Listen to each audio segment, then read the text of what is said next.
I almost didn't record this. Some of the things I hear in my clinic aren't really meant to be shared publicly, but this one stayed with me all day, and ignoring it felt wrong. Sighs. Earlier today, a woman came in, mid-40s, long marriage, sitting across from me alone. She said she needed to talk about something she couldn't quite bring up at home. There was no big crisis, no betrayal, no dramatic story, just a quiet shift that had been happening over time. She told me that over the past couple of years, her husband had changed. He'd become rougher, quicker, more forceful, but not in a way she had ever asked for. It just slowly became normal for him. She described it in a way that stuck with me. Thoughtful.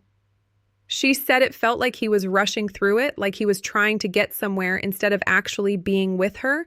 Then she said something I haven't been able to shake. Sighs. She said, "I feel handled, not held."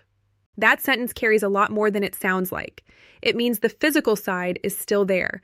The intensity, the movement, the urgency, it all exists.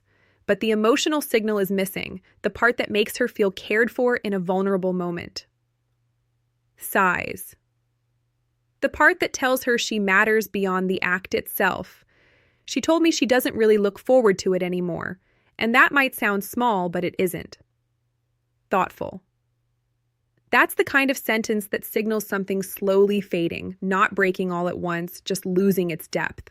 About an hour later, another woman sat in the same chair. Different story, different relationship, around 12 years together. Hesitant. She almost seemed hesitant to even bring it up, but her concern was the complete opposite. Sighs. She said everything had become too gentle, too careful, too controlled. Sighs. She said everything had become too gentle, too careful, too controlled. He asks before everything, she said. He checks in constantly, and sometimes I just want him to stop asking and just take the lead. Sighs. Just pull me in without overthinking it. She wasn't asking for anything aggressive or harmful. What she was describing was desire, the kind that feels natural, not rehearsed, the kind that doesn't pause every second to make sure it's perfect. And that's when something clicked. Curious. Both of these women were describing the same problem, just from opposite sides. One no longer felt cherished. Sighs. The other no longer felt wanted. And that's when something clicked. Both of these women were describing the same problem, just from opposite sides. Thoughtful. One no longer felt cherished. The other no longer felt wanted. And then there are other moments when you don't want careful at all. You want to feel chosen. Sighs. You want to feel that someone desires you without hesitation. There's a firmness in that, a certainty that doesn't ask for permission at every step. Thoughtful. And that creates a completely different kind of energy. Both matter. One builds safety, the other builds attraction. And when either one is missing for too long, something starts to fade. Not suddenly, not dramatically, just quietly. Sighs. The energy becomes flatter. The connection feels less alive. Surprised. What surprised me is how often this shows up without people realizing it. It even connects to something else I didn't expect. Curious. Recently, I've mentioned a nitric oxide supplement to a few male patients, mostly for circulation and general performance. Nothing extreme, just something to support blood flow. A few of them came back later and mentioned their wives had tried it too. Curious, almost casually. But the feedback was interesting.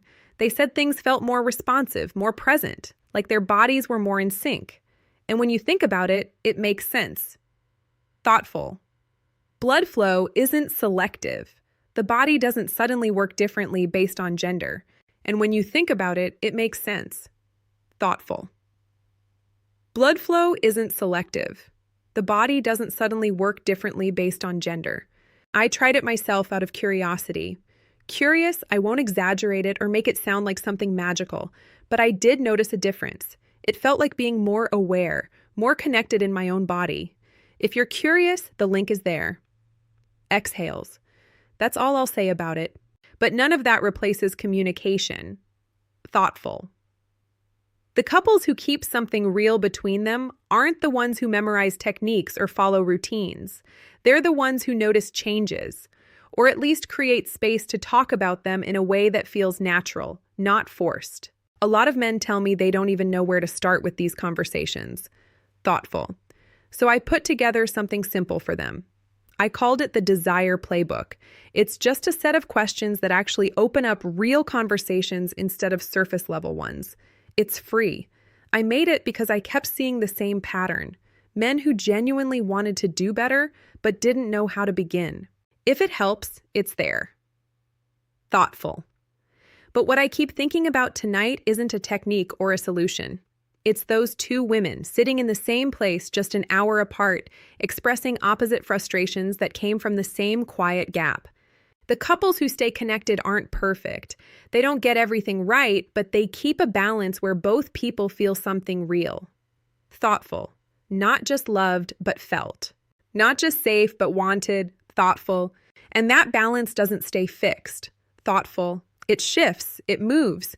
It needs attention. Maybe there isn't a perfect way to explain that to someone. Thoughtful. Maybe it's not something you teach directly.